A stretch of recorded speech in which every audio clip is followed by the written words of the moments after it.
All right. President Trump. Those are words I wasn't quite expecting we would be saying so much over the next 4 years. I was a very fervent reader of the polls and of sites like 538.com by Nate Silver. And I was expecting a different outcome. I think many people were. Last night I was pretty stressed out about all of it, watching Hillary just lose and lose and lose. But by this morning, I think I've made my peace. And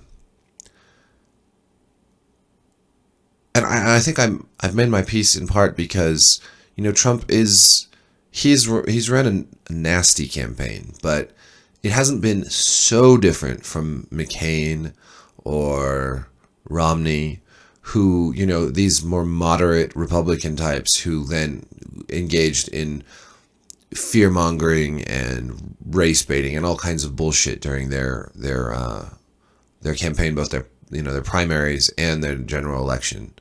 But unlike both those men, Trump is more of a wild card. And so while we may be going towards or headed towards a Republican Congress, a Republican White House, and a Republican or conservative Supreme Court, Donald Trump is just not a predictable guy. He is not going to be I don't think he's going to be a conventional Republican once he gets into the Oval Office. And that leads to all sorts of interesting possibilities. I can see Republicans and Democrats in Congress working together against a President Trump. I can see a President Trump working with Democrats against Republicans in Congress. In his victory speech, I was pleased to hear that he wanted to be a uniter. I was glad to hear him praise Hillary instead of talking about locking her up, which is not going to happen. That would really surprise me and really, really set a terrible, terrible tone for the next few years. And I was happy to hear his talk about non-intervention and getting along with all nations. I think that if Trump can be a non-interventionist, anti-war president, I think that in itself will be a great victory for the world. He's such a wild card, though, that I'm not sure that'll happen, but I hope it will. That would be a wonderful silver lining to all of this. But he also said, he wants to rebuild the infrastructure of America and make it second to none. And, that makes me wonder how much like a Democrat or like an old school Republican will Trump be as a president. Who was the last Republican president to really focus on American infrastructure? It was Ike. It was Dwight Eisenhower. Who is one of the great Republican presidents in a lot of ways, or at least in our collective memory of him, he built the freeway system, and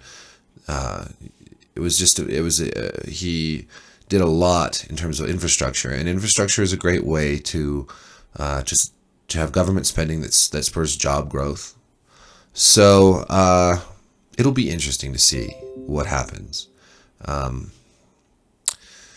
Anyways, the other thing I wanted to say, there's a lot of sort of horror and terror and, dismay this morning. The market is down. Markets are skittish. Markets are always down with some big surprise. A lot of people are stomping their feet and saying he's not my president. The same people I think would have been saying, if Hillary had won and they saw people on the right saying she's not my president, they would say, oh, hogwash, that's, we should unite, she's everybody's president. This is democracy. It sucks when you lose, but you take your lumps and you get over it. And you try to work together.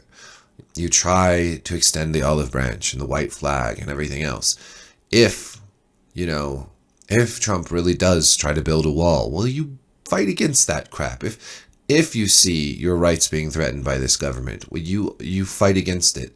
But on the morning after, you just take your lumps. You say this is democracy, and it's not always pretty, and you don't always win, and then you move forward. And I think right now, instead of blaming stupid voters or racists or, all the things that people on the left, their impulse is right now is to blame others. It's time to look inward. What is it about the movement on the left? What is it about the Democratic Party that is fucked up right now? How do we move forward?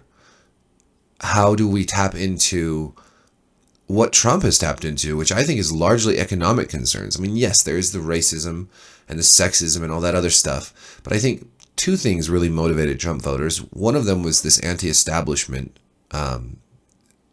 sentiment that really was ignited by Hillary's nomination, because Hillary, is the definition of the establishment, and that's one. And the other, I think, is largely economic, and I feel like Democrats have, in a big way, sort of left economics and class behind.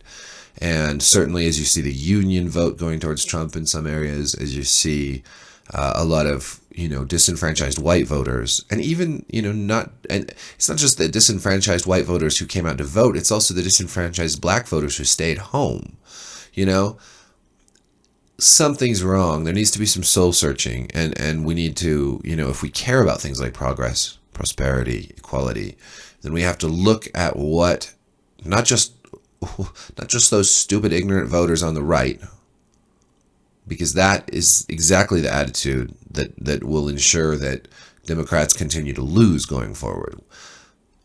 Who are those voters that voted for Donald Trump, and why did they do it? And what can we do in the future to speak to those voters? And I don't mean that the Democratic Party should start talking about building walls or banning Muslims. This stuff, that's crazy stuff. But they should talk about jobs. They should talk about how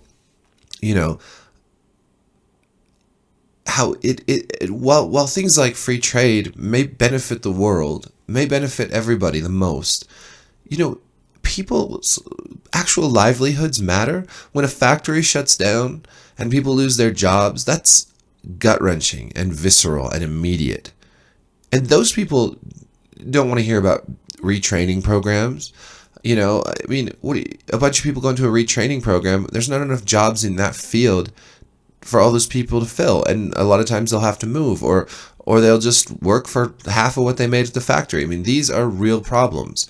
And, while I think that the Democrats generally want to help solve those problems, I don't think they've found a good way to speak to those people. And that a lot of these people have been almost left out of that coalition because they don't fit the mold.